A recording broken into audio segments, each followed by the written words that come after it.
अब इलेक्शन होने जा रहा है और उससे पहले किसी इत्तेहाद और कहीं शदीद इख्तलाफात, कहीं मेल मुलाकातें और कहीं कानूनी दाव पेच है। जैसे जैसे पाकिस्तान आम इंतखाबात की जानिब बढ़ रहा है, सियासी गहमा गहमी भी बढ़ती जा रही है। कल ही मियाँ नवाज शरीफ ने इंतहाई मसरूफ़ दिन गुजारा है। पहले वो इस्लामाबाद हाई कोर्ट के मामलात में मसरूफ़ थे, इसके बाद मौलाना फजलुर रहमान के साथ उनकी मुलाकात हुई है। अच्छा, पता है मुदस्सिर, कुछ ऐसी खबरें थीं कि पता नहीं शायद ये कुछ दूरियां पैदा हो गई हैं, मौलाना से उस तरीके से रब्ता नहीं किया। और लेकिन खैर ये अच्छी बात है कि मियाँ साहब भी बड़े ज़ीरक सियासतदान हैं। उन्होंने कहा कि भाई सबको साथ लेकर चलना है, तो मौलाना से भी उन्होंने मुलाकात कर ली। अलबत्ता पीपल्स पार्टी अभी भी नाराज़ है, देखते हैं उनसे क्या बातचीत होती है।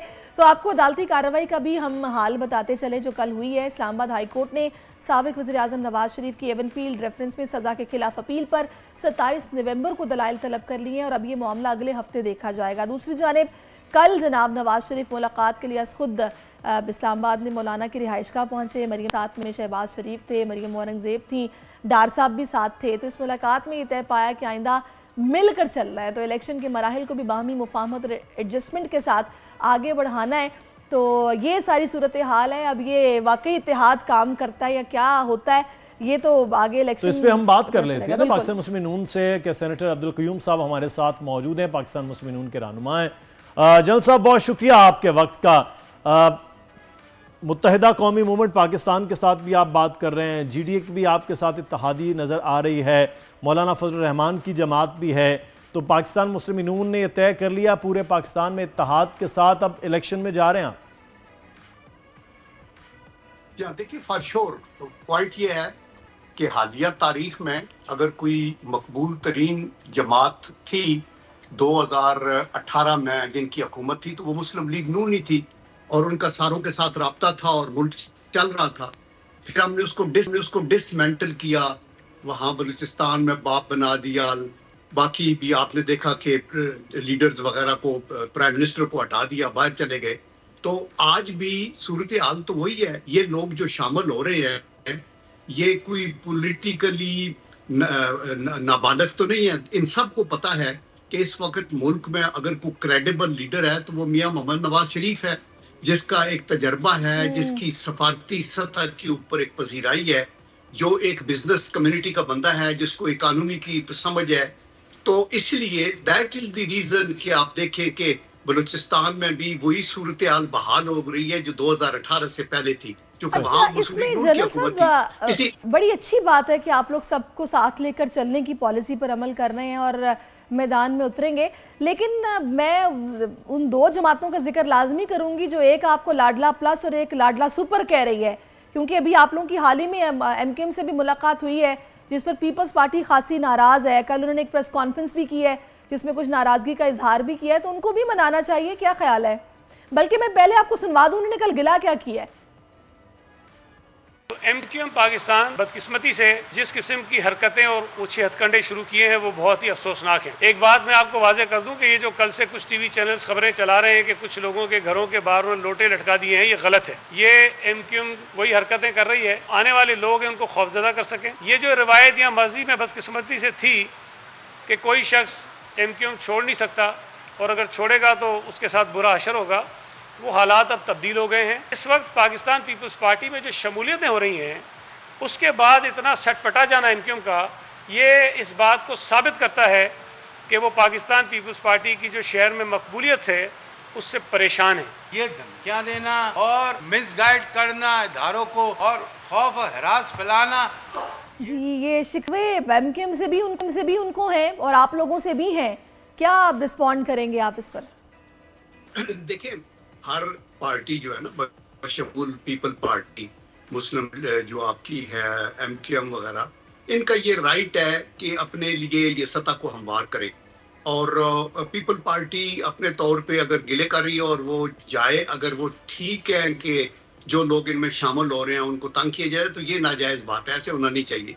लेकिन अगर MKM उनके साथ इत्तेहाद करती तो वो बड़े खुश होते। अभी उसने इत्तेहाद इधर किया है, तो इसलिए पीपल पार्टी को चाहिए कि विद एन ओपन माइंड।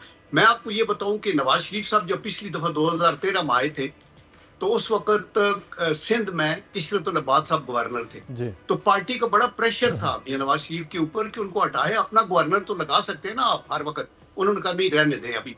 फिर कश्मीर की अंदर भी नो कॉन्फिडेंस की बात हो रही थी जी कि बिल्कुल राइप है और हम चेंज करके अपनी गवर्नमेंट, पीपल पार्टी की तालिबान गवर्नमेंट, उन्होंने कहा नो। फिर गिलगित बल्तिस्तान की, उन्होंने कहा कि ये अखाड़ पिछाड़ ठीक नहीं है, मुल्क को आगे लेके चलना है और सबको लेके चलना है। तो आई एम श्योर कि in addition to Awami National Party, Maulana Fazlur Rahman का ग्रुप, बाप का, MQM, इवन पीपल पार्टी के साथ भी आप देखेंगे कि गुफ्तगू होगी। अभी चूंकि ये इलेक्शन की मुहिम चलनी है तो पीपल पार्टी ने अपना जोर जरूर लगाना है और उन्होंने, लेकिन मेरी एडवाइस ये होगी कि पीपल पार्टी हो या कोई भी जमात हो, वो अपना जो मैनिफेस्टो है वो बताएं लोगों को, एक रे ऑफ होप दे कि आपने करना क्या है और how will you be the best to take the country out of this problem. तो आप सिर्फ ये लाडला और सुपर लाडला और ये वो कहते रहे, पॉइंट ये है कि 2018 में। अच्छा, लेकिन जनरल साहब एक और चीज भी वो कह रहे हैं, आप खुद भी माशाल्लाह उम्र को उस हिस्से में जिसे आप बुजुर्ग कहा जा सकता है, वैसे तो हमेशा जवान रहते हैं, लेकिन वो कह रहे हैं कि जो बुजुर्ग हैं वो हट जाएं और नौजवानों को आने दें, बिलावल कह रहे हैं। तो वो फिर ये कहा जा रहा है नया सफर है, पुराने चिराग गुल कर दो, पुराने चिरागों को गुल करने की बात हो रही। देखिए, नई की आदत तो सर आंखों पे, आई थिंक उनको ग्रूम होके आना चाहिए, लेकिन ये याद रखें और आपके नाजरीन भी कि there is no shortcut to experience. जो लोग जिंदगी का एक सबक सीख के आगे तजर्बाकार होते हैं उनकी, आप देखिए अभी अमेरिका में कौन सा सदर है यूथ का लगा हुआ, या और बहुत से मुल्कों के अंदर बड़ी मिसालें हैं।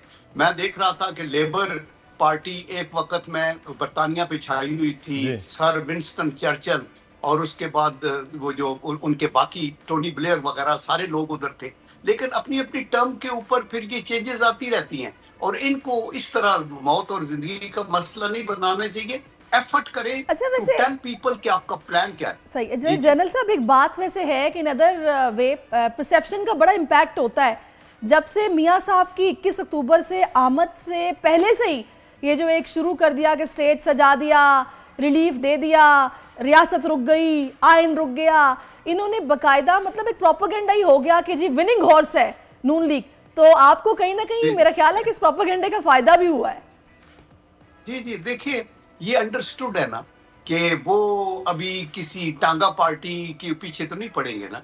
वो तो देखिए अभी जो मियाँ साहब आए हैं और उनके कोर्ट के अंदर अभी पेश होकर अपने सारे मुकदमात का सामना करेंगे, तो ये वो चीजें अनडू हो रही हैं जो उनके साथ जुल्म और ज्यादती हुई, जो उनकी वाइफ की डेथ हो गई, उनकी मदर की डेथ हो गई, उनको बाहर रहे, उनको प्राइम मिनिस्टरशिप से हटा दिया, उनको क्या कुछ नहीं, चोर डाकू, गालियां बहनों की, बच्चों की। आप ये देखें कि एक मुहिम चली ऐसी जहर आलूद, और अभी जब इन लोगों को अंदाजा हो रहा है कि ये बंदा तो वापस आया एंड ही इज एक्सेप्टेबल और सारी पॉलिटिकल पार्टीज और वाइज लोग उसके कहते हैं, तो फिर इनको ख्याल हुआ कि ये तो हमारा प्रोपेगेंडा जिस पे करोड़ों रुपए हमने खर्च किए थे वो तो बैकफायर कर रहा है, बल्कि दूसरी साइड के ऊपर ऐसे इल्जाम आ रहे हैं जो कि मतलब है ऐसे नाकाबिले फहम है और बंदा हैरान हो जाता है कि ये क्या कुछ हुआ। मैं बहुत सी चीजें नहीं कहना चाहता, तो इसलिए मैं कहता हूं कि अभी उस आलूदगी को खत्म करें, मुल्क को आगे चलाने के लिए अपनी अपनी ये बहुत जरूरी है। सियासत जरूरी हो लेकिन मुल्क को आगे चलाना, ये बड़ी जबरदस्त बात आपने की सेनेटर साहब। एक आपकी मौजूदगी का फायदा उठाते हुए आज सुबह एक बड़ी अच्छी खबर गजा के हवाले से कम अज कम आई है, कुछ रिलीफ की, कि आर्जी जंगबंदी का मामला है, उधर से भी कैदियों को रिहा करना, इधर से भी। क्या समझते हैं ये कोई बेहतर अब सिचुएशन आगे गजा की नजर आ रही है सर? फलस्तीनियों के लिए कोई एक रिलीफ का मामला शुरू हो रहा है? देखिए आ तो रही है देखिए आ तो रही है, लेकिन जो हमास के लोग हैं और फलस्तीनी हैं, इन्होंने इजराइलियों को नाकों चने चबा दिए। ये नेतन्याहू जिसकी एरोगेंस और गरूर जो टूट नहीं रहा था वो हम्बल हुआ है और अभी बैठ के बात कर रहा है प्रिजनर ऑफ वार की। लेकिन बैनुल अक़वामी ज़मीर अगर जो है ना वो जिंदा है तो उनको चाहिए कि वार क्राइम्स पे नेतन्याहू को ट्राई करें। क्या ये इन बच्चों की और बूढ़ों की और ख्वातीन की जो शहादतें हैं वो रायगां जाएंगी? I think international court of justice में एक फैसला ये भी होना चाहिए कि चलो कैदी तो आगे पीछे करें। नंबर 1 बात ये है कि इनको हक को अपनी वो जो 2 नेशन की बात करते हैं, जो रूट काज है हमास के उस हमले की और जो रूट काज है जिसके ऊपर ये जुल्म सितम होता है, उस रूट काज को खत्म किया जाए। और ये जो जुल्म हुआ है जो कि इंसानी तारीख के अलमनाक लम्हे हमने देखे हैं, बच्चों के साथ देख नहीं सकता था टीवी के ऊपर, इसके ऊपर इंटरनेशनल कोर्ट ऑफ जस्टिस में नेतन्याहू को अरेस्ट करके ले जाया जाए और इसके ऊपर वार क्राइम चलाया जाए। इसके ऊपर यूनाइटेड नेशन का सेक्रेटरी जनरल भी शोर करता रहा और ये कह रहे हैं नहीं, ये क्यों कह रहे हैं इसको रिजाइन कर देना चाहिए। इनके अंदर इतनी ऑडेसिटी है, तो मेरे ख्याल में इसको यहाँ छोड़ना जुल्म और सितम को वो हक़ दिफा का नाम दे रहे थे। तो ये बहरहाल बड़ा अहम मामला है कि इस जुल्म और सितम पर अब इंटरनेशनल कोर्ट ऑफ जस्टिस में जाना वो लाजिम हो गया। जनरल साहब बहुत शुक्रिया, हमारे साथ मौजूद थे सेनेटर अब्दुल क़य्यूम साहब। सब्सक्राइब करें और बेल दबाएं ताकि कोई खबर रह न जाए।